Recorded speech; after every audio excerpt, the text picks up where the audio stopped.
रवि पुणे का एक जुनूनी बाइकर जिसने कई लंबी यात्राएं की थीं। इस बार उसने मानसून में गोवा जाने की ठानी। अकेले सफर का रोमांच और बरसात में पहाड़ियों से होकर गुजरने का मजा उसे बेहद पसंद था। उसने अपनी बाइक तैयार की, जरूरी सामान पैक किया और एक ठंडी सुबह पुणे से निकल पड़ा। खूबसूरत सफर, लेकिन कुछ अजीब था। शुरुआती सफर शानदार था। बारिश की हल्की बूंदें, चारों ओर हरियाली और ठंडी हवाएं उसके सफर को यादगार बना रही थीं।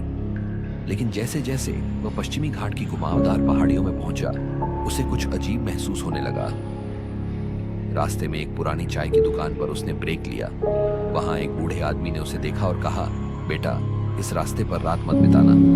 कई लोग गए लेकिन लौटे नहीं। रवि ने इसे मजाक समझा और मुस्कुराकर सफर जारी रखा। लेकिन उसे नहीं पता था कि वह अपने जीवन की सबसे भयानक रात की ओर बढ़ रहा था। शाम ढलने लगी, बारिश तेज हो गई और रवि ने सोचा कि वह जल्दी ही किसी लॉज में ठहर जाएगा। लेकिन जीपीएस उसे एक छोटे से शॉर्टकट पर ले गया जो एक सुनसान जंगल से होकर गुजरता था। रास्ता बेहद अंधेरा था और चारों ओर घना कोहरा छाया था।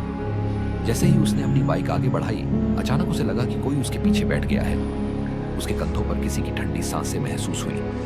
उसने तुरंत ब्रेक लगाया और पीछे देखा, लेकिन वहां कोई नहीं था। डरते डरते उसने फिर बाइक स्टार्ट की, लेकिन अब उसे अपने कानों में किसी के फुसफुसाने की आवाजें आने लगी। मुझे छोड़कर मत जाओ। भूतिया महिला और अंतिम मोड़ रवि की सांसें तेज हो गईं। उसने स्पीड बढ़ाई, लेकिन अगले ही मोड़ पर उसे सड़क के किनारे सफेद साड़ी में एक महिला खड़ी दिखी। उसकी आंखें कोयले जैसी काली थीं और उसका चेहरा धुंधला था। रवि की हिम्मत जवाब देने लगी। उसने अपनी आंखें बंद की और पूरी ताकत से बाइक भगानी शुरू कर दी। लेकिन अजीब बात यह थी कि वह महिला आगे आगे सड़क पर दिखती रही, जैसे वह रवि का इंतजार कर रही हो। अचानक उसकी बाइक खुद ब खुद बंद हो गई। अब रवि के पास कोई रास्ता नहीं था। वह कांपते हुए नीचे उतरा और जैसे ही पीछे मुड़ा, वह महिला उसके सामने खड़ी थी।